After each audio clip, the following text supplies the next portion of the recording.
और आज हम गर्व के साथ कह सकते हैं मोदी है तो मुमकिन है। और ये मुमकिन करके दिखाया, इसका सबसे बड़ा सबूत ये बजट है, क्योंकि ये सिर्फ एक वार्षिक बजट नहीं, ये विकसित भारत का रोड मैप है और संकल्प से सिद्धि तक ले जाने का रास्ता है। लेकिन माननीय सभापति जी, जैसे ही हम लोग विकसित भारत की बात करते हैं, विपक्ष के पेट में मरोड़ पड़ने शुरू हो जाते हैं। और यही नहीं, ये दर्द थोड़ा इससे भी ज्यादा दिखेगा। जावेद साहब सुनिए, पिछले कल ही नतीजे आए हैं, सुनिए। और दिल्ली के चुनाव के नतीजों ने बताया कि दिल्ली वालों ने आपदा मुक्त दिल्ली कर दी है। और ये कह दिया कि केवल नारा नहीं है, दिल्ली के दिल में मोदी है, ये करके दिखाया है। और दिल्ली वालों ने आपदा की लूट की खुली छूट, जो लूट और भ्रष्टाचार चारों ओर फैला था, आज उनको बाहर का रास्ता दिखाया है। दिल्ली में कमल का फूल खिलाया है। महान जनता ने, दिल्ली की महान जनता ने 10 साल के कुशासन और प्रदूषण को बाहर का रास्ता दिखाया। दिल्ली की जनता ने मोदी जी के विकास का मार्ग चुना है। आज मैं ये कह सकता हूं, आज अंधेरा छटा है, आपदा का बादल फटा है, दिल्ली के सौभाग्य का सूर्योदय हुआ है, क्योंकि दिल्ली में कमल खिला है, दिल्ली में कमल खिला है। यही नहीं, हमारे बड़े बुजुर्ग कहते हैं कि जब माता लक्ष्मी आपके ललाट पर आपका तिलक करने आए तो मुंह धोने ना चले जाएं, फटाफट अपना तिलक कराएं। और इसी तरह का अवसर किसी को गंवाना नहीं चाहिए। ऐसा ही मोदी सरकार ने अवसर दिया, जहां मां लक्ष्मी आप सबके द्वार आई है। 12 लाख तक कोई टैक्स नहीं लगेगा, इनकम टैक्स नहीं लगेगा, जो आज तक संभव नहीं हुआ। इसलिए तो कहते हैं मोदी है तो मुमकिन है, क्योंकि 12 लाख तक जीरो टैक्स कर दिया है। और मैं विपक्ष के मित्रों से कहना चाहता हूं, अब तो थोड़ा चेहरे पे मुस्कुराहट लाइए, पूरा देश खुश है भाई, आपको भी टैक्स नहीं देना पड़ेगा। मैं आगे बताऊंगा इंदिरा जी के समय क्या क्या होता था। आज भारत के 4 ग्रोथ इंजन तय हुए हैं, एग्रीकल्चर हो, एमएसएमई हो, इन्वेस्टमेंट हो या एक्सपोर्ट हो। और हमने जो विकसित भारत के लिए लक्ष्य तय किए हैं माननीय सभापति जी, वो भी सन 2047 तक शून्य गरीबी होगी, गरीबों को गरीबी से मुक्ति मिलेगी। वहीं पर 100% गुणात्मक शिक्षा दी जाएगी, हर व्यक्ति को अच्छी स्वास्थ्य की सुविधा और सस्ते दाम पर दी जाएगी। और वहीं पर श्रमिकों का कौशल विकास होगा और उचित उनको रोजगार के अवसर दिए जाएंगे। हमारे विकास की भागीदारी में महिलाओं को 70% उनका योगदान इकोनॉमिक एक्टिविटीज में होगा। और हमारे किसानों के दम पर भारत दुनिया की फूड बास्केट बनेगी, यानी कि food basket of the world हम भारत को बनाकर दिखाएंगे। माननीय सभापति जी, हमारा मानना है मध्यम वर्ग खुश तो देश खुश, किसान का सम्मान तो देश का सम्मान, गरीब का भला तो देश का भला।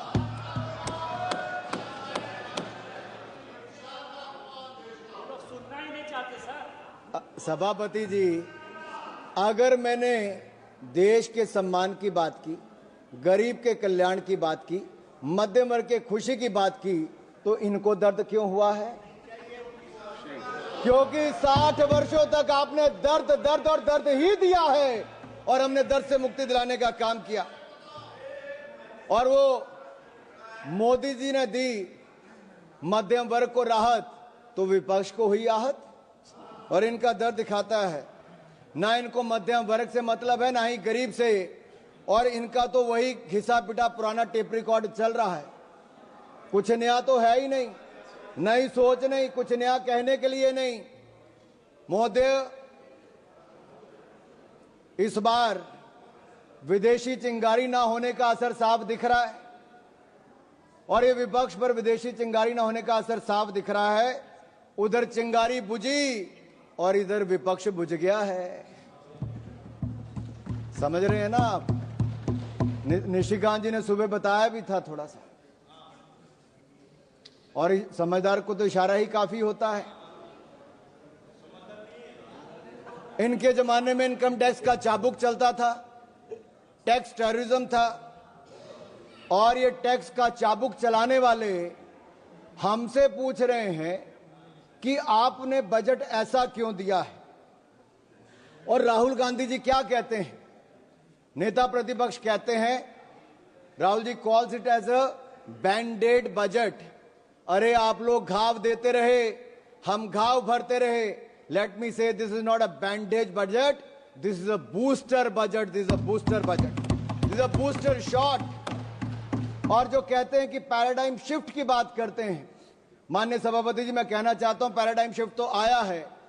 यूपीए के समय स्कैम भारत था, आपके समय 2G स्कैम हो, कॉमनवेल्थ गेम स्कैम हो, अंतरिक्ष देवास स्कैम हो, कोल स्कैम हो, अगस्ता वेस्टलैंड स्कैम हो, स्कैम पर स्कैम था। और ये स्कैम भारत से आज सक्षम भारत की ओर कोई लेकर आया है तो नरेंद्र मोदी जी लेकर आए हैं। आज हम बात करते हैं एस्पिरेशनल इंडिया की, स्टार्टअप इंडिया की, विकसित इंडिया की, खेलो इंडिया की। अभी दयानिधि मारन जी खेलो इंडिया की बात कर रहे थे, वो अपने राज्य के खेल मंत्री की बात तो की, ये नहीं बताया कि मोदी जी ने खेलो इंडिया दिया था और तमिलनाडु में कराने का निर्णय हमने लिया था। उस समय मैं ही खेल मंत्री था, मोदी जी ने लिया था। And let me say this to each and everyone, aspirational India will not sit until we make India विकसित। और ये विकसित भारत हम बनाकर रहेंगे। हमारी एक नहीं अनेक योजनाएं उसी दिशा में है। कांग्रेस के समय जब बजट था तो एक फैमिली के वेलफेयर के लिए था, आज मोदी सरकार का बजट नेशनल वेलफेयर के लिए, नेशनल वेलफेयर के लिए। इनके लिए परिवार प्राथमिकता थी, हमारे लिए देश प्राथमिकता है। और इसीलिए आज लगातार हम लोग आगे बढ़ रहे हैं। मुझे पता है आप लोग मिडिल क्लास के नाम पे आपके चेहरे पे दर्द क्यों दिखा।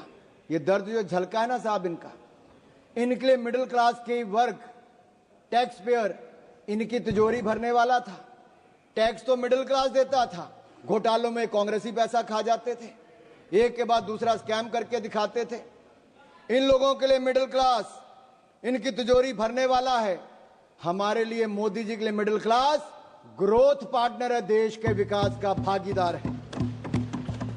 इनके समय टैक्स टेररिज्म था, टैक्स कलेक्शन, उस पर प्रेशर बनाया जाता था।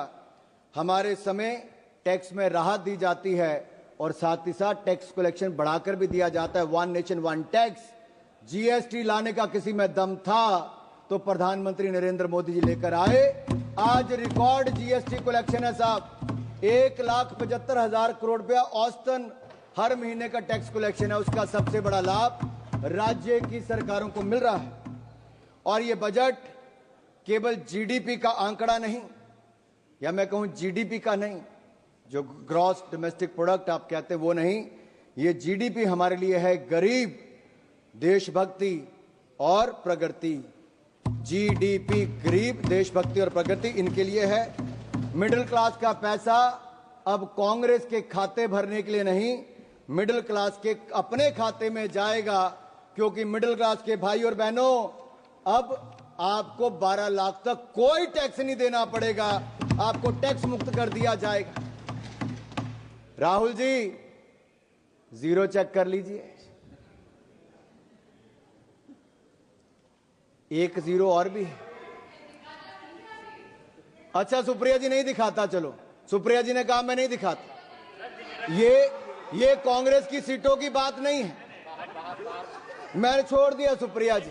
सुप्रिया जी वो रेफरेंस सुप्रिया जी, अगर आपको लगता है कि हमने मध्यम वर्ग के लिए 0% टैक्स किया है 12 लाख तक, अगर आपको लगता है दर्द हुआ है, आपको इससे खुशी नहीं है, तो आपकी खुशी से ज्यादा हमें देश के करोड़ों मध्य वर्ग के चेहरे पे खुशी दिखती है, क्योंकि ये देश के विकास में एक बड़ा योगदान देने वाली।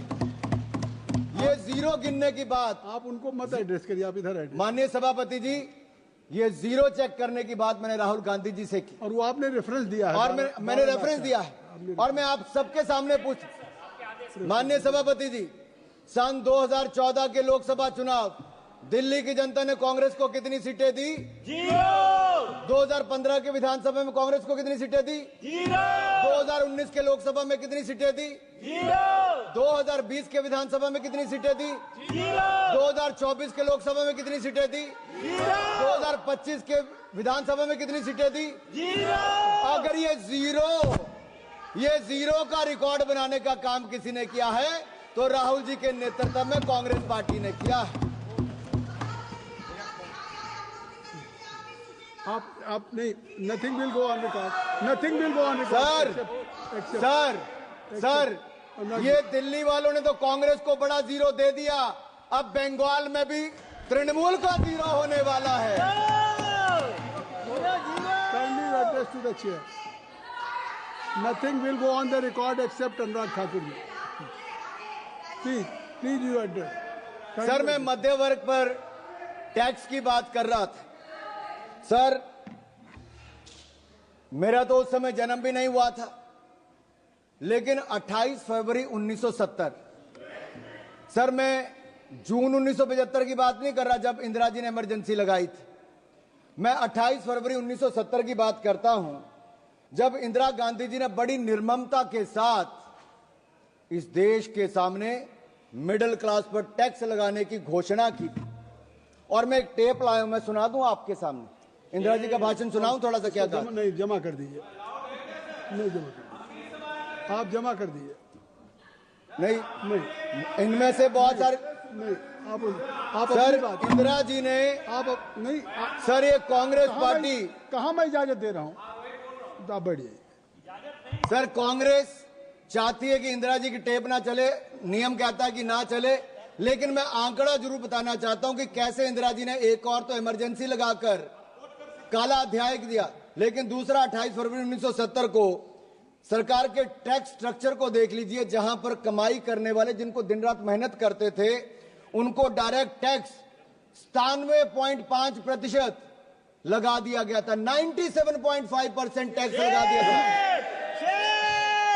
और सर, मैं सुप्रिया जी से पूछना चाहता हूं, मनीष तिवारी जी और अन्य विपक्ष के नेताओं से पूछना चाहता हूं, उस समय का 97.5% टैक्स ठीक था या आज नरेंद्र मोदी जी की सरकार में जीरो टैक्स ठीक है? उस समय 5,000 के बाद इतना टैक्स लग जाता था।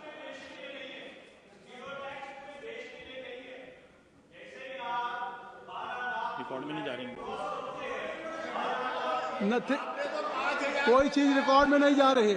Nothing will go on record except Anurag Thakur ji speech. Please आप कहिए। माननीय सभापति जी, आप उधर क्यों देखते हैं? माननीय सभापति, आप इधर देखिए। मैं आपको ही कह रहा हूं माननीय सभापति जी, ये मनीष जी का दर्द बहुत हल्का,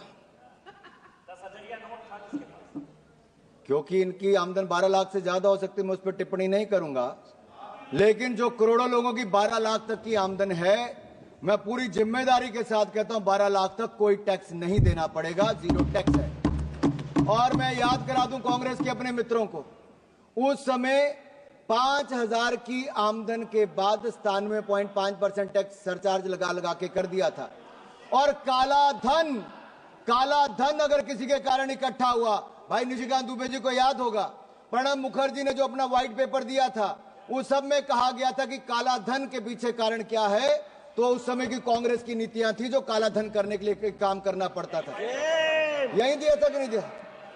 अगर ये सब इनके समय, सर हम तो देश के लोगों को ईमानदारी से टैक्स देने की बात कर रहे हैं और देश के टैक्स पेयर का धन्यवाद करते हैं, वो ईमानदारी से टैक्स दे रहे हैं, तो आज जाकर जनता को पक्का मकान भी मिल रहा है, शौचालय भी मिल रहा है, पानी भी मिल रहा है, अनाज भी मिल रहा है। ये मिल रहा है क्योंकि एक ईमानदार सरकार नरेंद्र मोदी जी के नेतृत्व में चल रही है। ये मिडिल क्लास के खाते में सेंधमारी करते थे। सर लीडर ऑफ ऑपोजिशन है नहीं, शायद वो आलोपित हो गए हैं, मैं इस पे नहीं कहूंगा। सर वो बार बार सर बैठे बैठे मत टिप्पणी करिए जावेद साहब।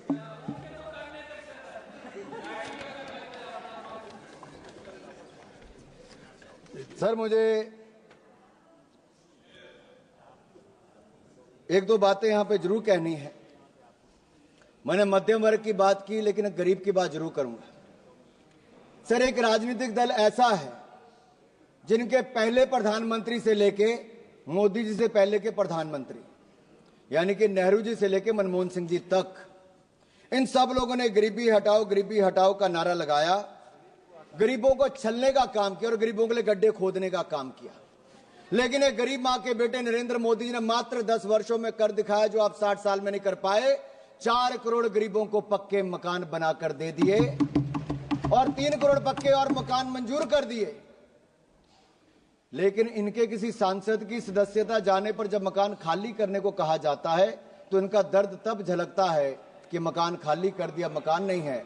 आप सोचो 70 साल तक वो लोग कितने अपने मकान को छोड़ना पड़ता था, और मोदी जी ने तो 25 करोड़ गरीबों को मल्टी डिमेंशनल पॉवर्टी लाइन से बाहर निकाला है। ये अपने आप में दुनिया कहती है कि क्या शानदार काम Narendra Modi. But sir, the people who have a habit to go overseas and speak in universities like Oxford, Cambridge, and they say poverty is a state of mind, तो इनके माइंड दिखते हैं, इनकी सोच दिखती क्या है। हमने विदेशी मानसिकता नहीं रखी, हमने देशी अपना जो तरीका है उससे काम किया, और जहां एक और हमने करोड़ों गरीबों को पक्का मकान बनाकर दिया। हमने संकल्प लिया है 2047 से पहले भारत को गरीबी मुक्त करेंगे, जीरो पॉवर्टी बाय 2047 करके दिखाएंगे। लेकिन सर, कुछ लोगों की दिक्कत है। कुछ लोग अमेठी रायबरेली जाते हैं तो उनको तो झोंपड़ियां चाहिए थी, सड़कों पे लेटे हुए गरीब चाहिए थे, फोटो सेशन के लिए झोंपड़ी होनी बहुत जरूरी थी, वर्षों तक ये होती रही, कलावती चाहिए थी। अभी वो पिछली बार जरा साउथ से आके वापस नॉर्थ में आए तो पूछ रहे थे झोंपड़ी कोई मिली नहीं, फोटो सेशन कहां करवाएंगे। तो वहां के लोगों ने कहा, भाई नरेंद्र मोदी की सरकार ने पिछले 10 सालों में यहां के लाखों गरीबों के लिए पक्का मकान बनाकर दे दिया। अब उनको समृद्धि और स्वाभिमान के साथ जीना सिखा दिया है, और गरीबी रेखा के पार ले जाने का काम नरेंद्र मोदी जी की सरकार ने किया। मैं तो इतना ही कहूंगा, आपने गरीब और गुरमत में उनको रखा। सर, मुझे जो 1-2 बातें यहां पर और करनी है।